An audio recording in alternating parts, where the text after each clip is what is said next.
my absolute favorite part was when they looked at each other and they saw the young version of themselves. Yeah. Like she looked at George and she could see young George. Yeah. And then King George looked at her and could see young Queen Charlotte. It's like, yeah.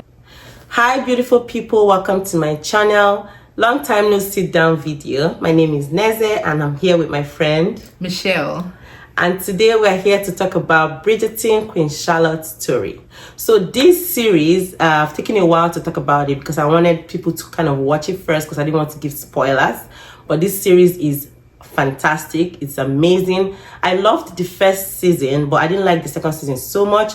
But this third season, the Queen Charlotte story blew my mind. The storytelling, the casting, everything about this was on point in my opinion. So we're here to talk about some key parts of the series, the things that touched us, the areas that we kind of resonated with and we have opinions about. So let's jump right in. Are you ready, Michelle? Yep.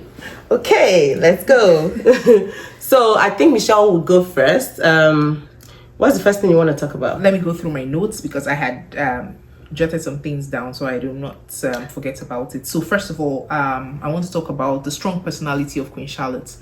So the first thing I noticed about her was, when her brother was taking her to meet the king, that she was going to get married to the king, and her reaction to everything, and even her trying to find out about the personality of the king and then not getting the responses she desired, and her attempt to escape the palace until the king came and she had a one-on-one with him, and then she realized that he was not such a bad person, face level, and her strong personality, her being intentional about what she wants, her knowing exactly what she wants, her knowing exactly how to go about what she wants, especially the scene where the doctor had been torturing the king, trying to get him to reset his mental state for whatever that was that he was doing, and then she waited so long sending him letters and she wasn't getting any responses. That was like my best part of the scene, when she went to meet them and the doctor and then sent everybody out and stopped them from doing what they were doing, that she would rather be with a mad king than whatever. That was like my best part. And she's so young, strong she was. assertive. Yes, exactly, how strong she was, how she was able to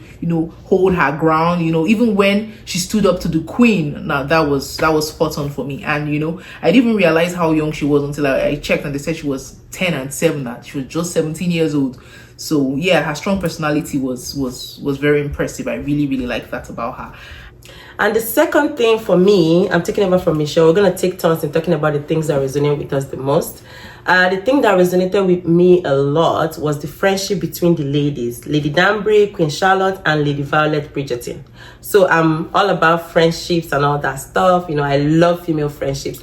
And the reason why I love the connection between them is that women can sometimes connect on a level that is difficult for men to connect with us on. Like, we shared literally the same struggles, we experienced life, almost the same way.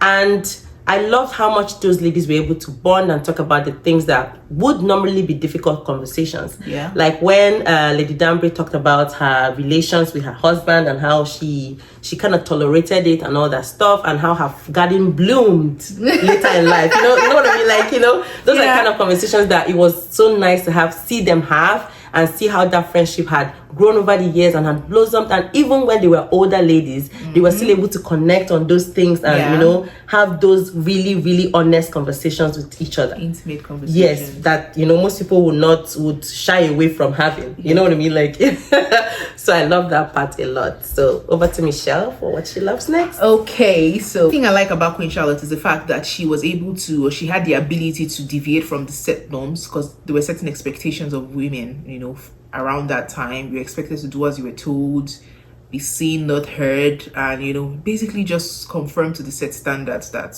whoever set them. And she was not willing to do all that, considering the fact that she was very educated and intelligent as well. So even at the time when she was willing to run away from the arranged marriage to a man she had never met, what that meant was that she was going to get married to the man, see him on that day, and marry him on that day without knowing anything about him. She had made inquiries whether he was a troll, but she couldn't get anything. So her mindset was we're gonna play a clip. Yeah, so we'll just play a clip about that so you can have an idea of what we're talking about. So this is her trying to... No, I'm trying to ascertain the best way to climb over the garden wall. Climb? Whatever for? Because I think he may be a beast. A beast? Or a troll. Who are we discussing? Oh, well, that is impertinent. None of your business. So she was willing to jump the fence, Michelle, Yeah, she was to an willing to- unknown place. She didn't care who, like, you know, but she was willing to jump Yeah, the she was fence. willing to jump. So that is not that from her personality or the portrayal of her character is not something that was a usual representation of women around that time. So her ability to deviate from the norm was very impressive. You know, do things as she felt like she could do them. You know, talk back at the king when she needed to talk back at the king, set her own standard and do things in a different ways. You know, so that was another character about, you know, Queen Charlotte that I really like. I like that too. So the next thing for me that kind of stood out in this series was Brimsley's loyalty. Like, he was literally loyal from the beginning to the very end. Like, when he was really young, a young lad that was assigned to a queen, expected to be 5 steps Behind her. Yeah. Like, and he kept to his role. He was loyal to her. He was he knew what she wanted. He felt what she felt. He was such a loyal aide, and that kind of stood out for me, because even up until when he was old and the queen was older too, the loyalty was still there. It never really changed. It never really shifted, as it was just consistent. And, you know, to have an aide or someone who's beneath you because she was a queen who cared for you this much, it wasn't just a job for Brimsley. Yeah, It wasn't just a job for Brimsley. It was beyond that. Yeah, it was very like, passionate about it. yes, I agree with you. Like, I'm gonna play this clip now where he said how much he cared for Leave her. us. Your silence does not bode well for you. Your Majesty, you are the greatest of queens. And mothers. You are the greatest of queens, yet you share one trait in common with all of the people here in the palace. He told her the truth. Yeah. Even when she didn't want to hear it. Like, you know what I mean? Like, she wanted Brimsley to say, you're the greatest of queens and greatest of mothers. She was the greatest of queens, but she wasn't the greatest of mothers. Yeah. And Brimsley was bold enough, even in his loyalty and even with respect, he still told her the truth, even when she didn't want to hear it. You serve one person, the king. That is not a flaw, it is a gift. Everyone serves the king. We all care for his Majesty. Above all, Not true. Brimsley, you care for me. yes. And I will continue to do so until my last days.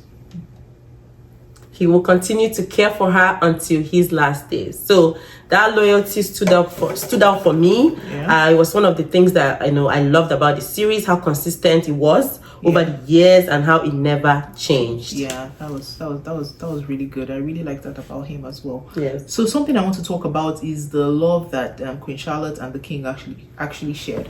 So initially their relationship started off on a rocky ground. You know, the first impression she had about him, I think she liked him when she spoke to him at the wall and realized that, okay, he's not such a bad person.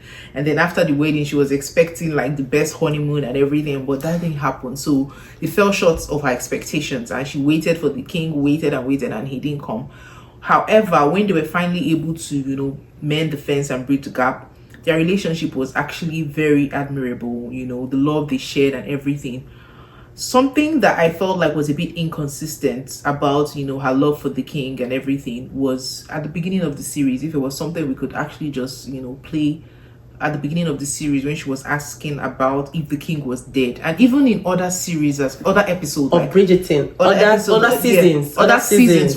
seasons of Bridgerton, the portrayal of her relationship to the king was something like, you know, she wanted was waiting to for end him to as die. quickly as possible. You know, she was always asking, is he dead?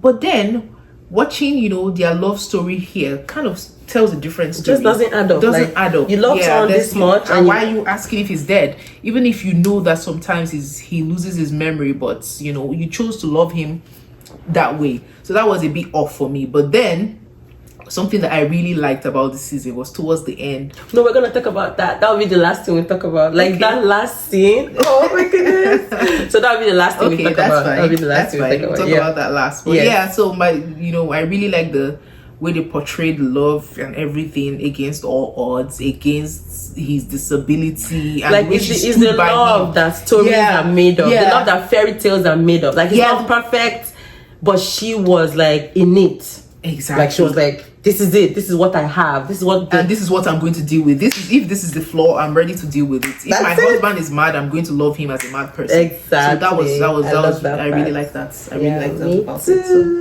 Me too. So the next thing I want to talk about that kind of stood out for me is the evolution of women as sexual beings. I'm using Agatha Danbury as an illustration, right?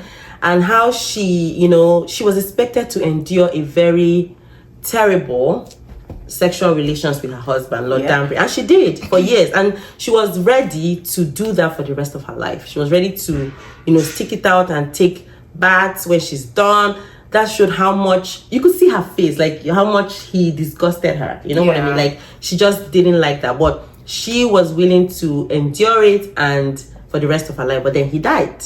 So when he died, she had to find herself again. She had to let her garden bloom. And that was when she kind of like realized what that sexual relations with a man can be pleasurable. Like it wasn't something that she even thought or imagined was possible. Because when she was drawing the thing for Queen Charlotte about having sexual relations and her own experience of it, it was just terrible. Terrible. And so that's how she saw it to be. But the series kind of led us to the evolution of her with female as sexual beings, of realizing that women can have sex, enjoy sex, and involve, like, be in it and actually want it with other men, as opposed to something that you have to do out of duty. Because she was doing it out of duty with her husband, and then when he died, she now came to the realization that this is something that can be pleasurable and she can do for herself. You know what I mean? Like it was. I liked that part of the series. Yeah. Okay. So finally, we're going to talk about the love between them. You go first. Well, I've already talked about it. So I think it was very passionate for me, and it was very touching. Like it was something that everyone would want to experience in their lifetime. Love is a very important thing in everybody's lives, and I hope that everybody gets to find and experience love.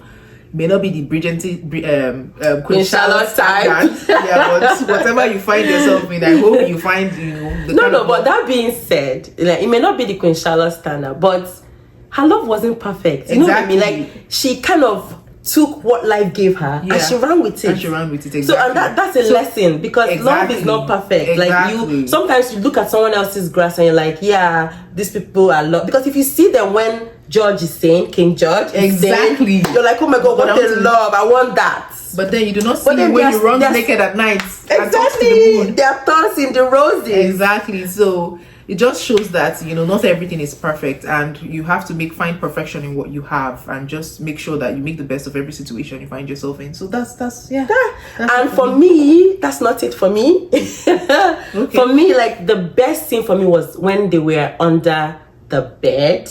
Yes. The very last scene, which I'm going to play for you guys. Hold up. Fancy meeting you here.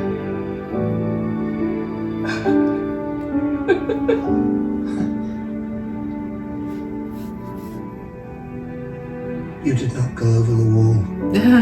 When he said, you did not go over the wall. That part actually made me cry. Oh my God. I cried.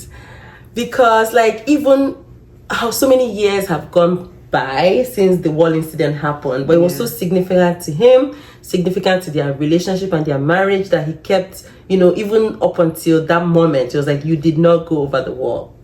Let's keep watching.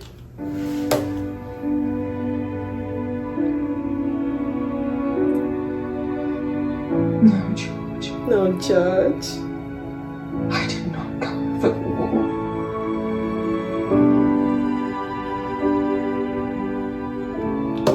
And my absolute favorite part was when they looked at each other and they saw the young version of themselves. Yeah. Like she looked at George and she could see young George. Yeah. And then King George looked at her and could see young Queen Charlotte. Like, it shows that love really doesn't change. Like, we still, like, when you love someone and you've loved them when they looked a certain way or they were young, you still always see them like that. You know what I mean? Like, they could change, life could change them, illnesses could change them. childbirth could change them, and things that happen in life could change them. But when love is true, you always see that person as the picture you had of them when you fell in love with them. It never really leaves your mind.